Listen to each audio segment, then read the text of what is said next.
Hello बच्चों, आज के वीडियो में करने वाले हैं कक्षा 9 पूरक परीक्षा 2024-25 विषय विज्ञान यानी साइंस का असली क्वेश्चन पेपर लेकर आ चुके हैं, जो कि आपका 23 अप्रैल को होने वाला है। सो बच्चों, आपको बिल्कुल भी टेंशन नहीं लेना है। यदि आपने इस वीडियो को शुरू से लेकर लास्ट तक वॉच कर लिया तो 100% गारंटी है कि आपके 75 में 75 नंबर आने वाले बच्चों, आपका एक भी नंबर कहीं पास का कटने वाला नहीं है, क्योंकि बच्चों आपको असली क्वेश्चन पेपर का पूरा सॉल्यूशन इस वीडियो पर प्रोवाइड करवाया जाएगा। तो आपको वीडियो को लाइक कर देना, चैनल को सब्सक्राइब कर देना है और वीडियो को ज़्यादा से ज़्यादा बच्चों को भी शेयर कर देना है। तो बिना टाइम वेस्ट किए यहाँ पे देखिए बच्चों, सबसे पहले प्रश्न एक हमारे सामने, सही विकल्प का चयन कर लिखिए। इसका फर्स्ट क्वेश्चन है 100 डिग्री सेल्सियस पर जल की भौतिक अवस्था है। इसका आंसर हो जाएगा ऑप्शन नंबर 5 द्रव। सेकंड क्वेश्चन है आयोडीन टिंचर कीटाणुरोधी गुण रखता है। यह विलयन निम्नलिखित में से किसको घोलने पर बनता है। इसका आंसर हो जाएगा ऑप्शन नंबर 7 जल में आयोडीन। क्वेश्चन नंबर 3 है सल्फर परमाणु का परमाणु द्रव्यमान होता है। इसका आंसर करना हमें ऑप्शन नंबर 32। चौथा प्रश्न है मैग्नीशियम का सही इलेक्ट्रॉनिक विन्यास है। इसका आंसर हो जाएगा ऑप्शन नंबर 282। पांचवा क्वेश्चन है लाइसोसोम उत्पन्न होते हैं। इसका आंसर करना है ऑप्शन नंबर 1 गाल्जी उपकरण से। क्वेश्चन नंबर 6 है अस्थियों से मांसपेशियों को जोड़ने वाला संयोजी ऊतक है। इसका आंसर हो जाएगा ऑप्शन नंबर 8 कंडरा। सातवां क्वेश्चन है चाल तथा वेग दोनों का मात्रक है। इसका आंसर हो जाएगा बच्चों ऑप्शन नंबर 1 मीटर प्रति सेकंड स्क्वायर। क्वेश्चन नंबर 8 है प्रत्येक वस्तु अपनी अवस्था या स्थिति में परिवर्तन नहीं चाहती है, वरन ऐसे किसी भी परिवर्तन के प्रयास का विरोध करती है। वस्तु के इस गुण को जड़त्व कहते हैं। इसका आंसर हो जाएगा ऑप्शन नंबर आ। तो बच्चों यहाँ पे फर्स्ट क्वेश्चन अपना कंप्लीट हो चुका है। नेक्स्ट क्वेश्चन के लिए मूव करते हैं नेक्स्ट पेज पर। यहाँ पे देखिए बच्चों, यहाँ पे हमारे सामने क्वेश्चन नंबर 2 है रिक्त स्थान भरिए। इसका पहला क्वेश्चन है ऊर्ध्वपातन प्रक्रम में गैसीय पदार्थ सीधे ठोस अवस्था में आ जाता है। दूसरा क्वेश्चन है अवोगाद्रो स्थिरांक 6.022 × 10⁻23 होता है। तीसरा क्वेश्चन है अल्फा कणों का प्रकीर्णन प्रयोग द्वारा परमाणु के नाभिक की खोज संभव हुई है। चौथा प्रश्न है प्लास्टिड दो प्रकार के क्रोमोप्लास्ट और ल्यूकोप्लास्ट प्रकार के पाए जाते हैं। पांचवा क्वेश्चन है आहार नली में चिकनी मांसपेशियां पाई जाती हैं। क्वेश्चन नंबर 6 है विस्थापन प्रारंभिक बिंदु और अंतिम बिंदु के बीच की न्यूनतम दूरी को कहते हैं। अगला हो जाएगा लास्ट क्वेश्चन सातवां, कार्य करने की क्षमता को ऊर्जा कहते हैं। तो बच्चों यहाँ पे दूसरा क्वेश्चन भी अपना कंप्लीट हो चुका है, इसका भी आप लोग स्क्रीनशॉट ले लीजिए। नेक्स्ट देखिए प्रश्न 3 है सही जोड़ी मिलाइए, एक साइड स्तंभ आ दूसरे साइड स्तंभ वा। फर्स्ट क्वेश्चन है शुष्क बर्फ, इसका आंसर करना है ठोस CO2। दूसरा है ब्रोमीन, इसका आंसर हो जाएगा अधातु है। तीसरा है अमोनियम NH4+ आयन। चौथा है जेम्स चैडविक, इसका आंसर करना बच्चों न्यूट्रॉन। पांचवा है पास्कल, इसका आंसर हो जाएगा दाब का मात्रक है। छठवां है 1 किलोवाट, इसका आंसर करना है 1000 जूल प्रति सेकंड। अगला है श्रव्यता परास, इसका आंसर हो जाएगा बच्चों 20 हर्ट्ज से 20,000 हर्ट्ज के मध्य। लास्ट है गाजर घास, तो इसका आंसर करना है पार्थेनियम। तो बच्चों यहाँ पे तीसरा क्वेश्चन भी कंप्लीट हो चुका है, इसका भी आप लोग फटाफट स्क्रीनशॉट ले लीजिए। नेक्स्ट देखिए क्वेश्चन नंबर 4 है एक वाक्य में उत्तर लिखिए। फर्स्ट क्वेश्चन इसका 100 डिग्री सेल्सियस तापमान को केल्विन इकाई में परिवर्तित करके लिखिए। इसका आंसर हो जाएगा 273 + 100 = 373 केल्विन। सेकंड क्वेश्चन है मिश्र धातु पीतल के घटकों के नाम लिखिए। तो इसका आंसर करना है तांबा और जस्ता। क्वेश्चन नंबर 3 है दो कोशिकांगों के नाम लिखिए जिनका अपना DNA होता है। तो इसका आंसर हो जाएगा माइटोकॉन्ड्रिया और प्लास्टिड। चौथा क्वेश्चन है नारियल के रेशेयुक्त छिलके किस ऊतक के बने होते हैं। इसका आंसर हो जाएगा स्क्लेरेनाई का ऊतक। पांचवा प्रश्न है बल का मात्रक क्या है। इसका आंसर करना बच्चों न्यूटन। छठवां क्वेश्चन है किसी वस्तु पर 8 न्यूटन का बल लगाने पर यह बल की दिशा में 12 मीटर विस्थापित हो जाती है, तो कार्य कितना होगा। तो इसका आंसर हो जाएगा बच्चों 8 × 12 12 × 8 96 जूल।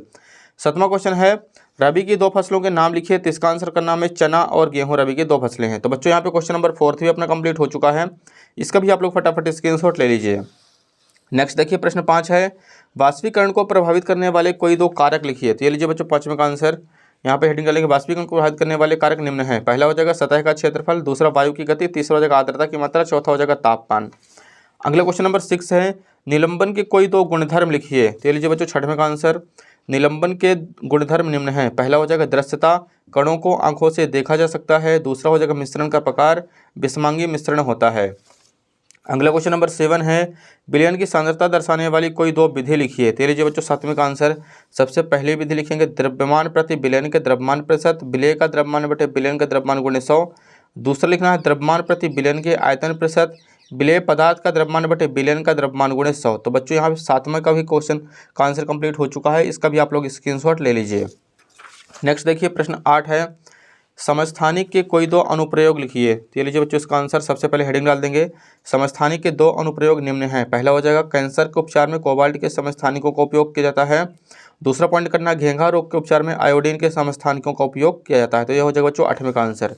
अगला क्वेश्चन देखिए बच्चों अगले पेज पर, यहाँ पे हमारे सामने क्वेश्चन नंबर 9 है यदि तत्व का परमाणु क्रमांक 6 हो तो उस तत्व की संयोजकता क्या होगी, उस तत्व का नाम भी लिखिए। तो ये लीजिए बच्चों 9वें का आंसर लिखेंगे यहाँ पे। यदि तत्व का परमाणु क्रमांक 6 हो तो उस तत्व की संयोजकता 4 होगी और उस तत्व का नाम कार्बन होगा, उसका संकेत C होगा। तो हो जाएगा 9वें का आंसर।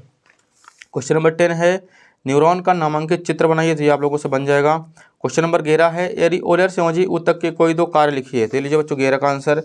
एरिओलर संयोजी ऊतक के दो कार्य निम्न हैं। पहला हो जाएगा अंगों के अंदर के स्थान का भराव करने में और दूसरा करना हमें भोजन एवं अन्य कार्बनिक पदार्थों का संचय करने में।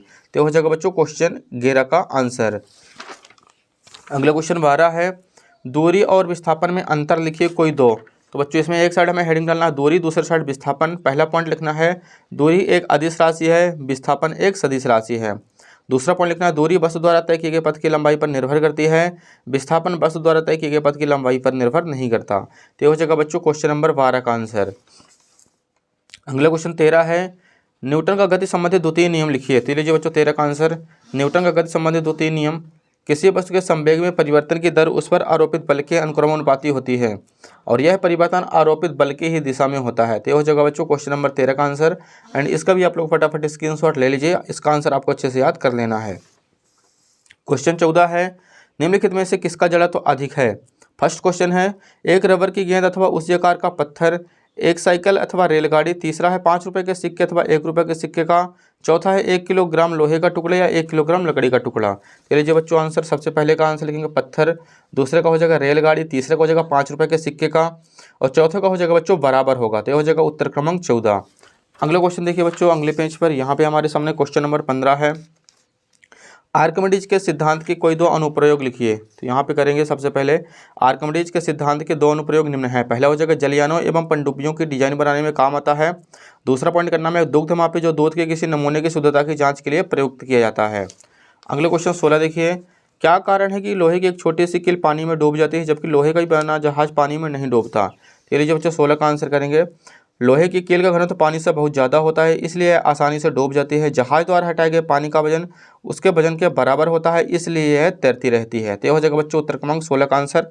इसका भी आप लोग आंसर का स्क्रीनशॉट ले लीजिए। अगले क्वेश्चन देखिए बच्चों क्वेश्चन नंबर 17 है पादप कोशिका व जंतु कोशिका में कोई 3 अंतर लिखिए। तो लीजिए बच्चों 17 का आंसर। पादप कोशिका और जंतु कोशिका में अंतर एक साइड लिखना है पादप कोशिका, दूसरे साइड जंतु कोशिका। फर्स्ट पॉइंट लिखना है सेल्यूलोज की बनी कोशिका भित्ति पाई जाती है, कोशिका भित्ति नहीं पाई जाती है। दूसरा पॉइंट लिखना है हरित लवक पाए जाते हैं, हरित लवक नहीं पाए जाते हैं। तीसरा पॉइंट लिखेंगे बड़े आकार की रिक्तिकाएं पाई जाती हैं, रिक्तिकाएं नहीं होती अथवा बहुत छोटी पाई जाती हैं। तो हो जाएगा बच्चों क्वेश्चन नंबर 17 का आंसर। इसका भी आप लोग स्क्रीनशॉट ले लीजिए। अगले क्वेश्चन देखिए 18 नंबर है यदि किसी कार का द्रव्यमान 1500 किलोग्राम है तो उसके वेग को 30 किलोमीटर प्रति घंटे से 60 किलोमीटर प्रति घंटे तक बढ़ाने में कितना कार्य करना पड़ेगा। तो लीजिए बच्चों 18 का आंसर सबसे पहले लिखेंगे दिया है द्रव्यमान m बराबर 1500 किलोग्राम। यहाँ पे देखा v की वैल्यू 30 किलोमीटर प्रति आवर, 30 किलोमीटर प्रति आवर को मीटर प्रति सेकंड में चेंज करेंगे तो 8.33 मीटर प्रति सेकंड। u की वैल्यू 60 किलोमीटर प्रति घंटे, इसको मीटर प्रति सेकंड में चेंज करेंगे 16.67 मीटर प्रति सेकंड।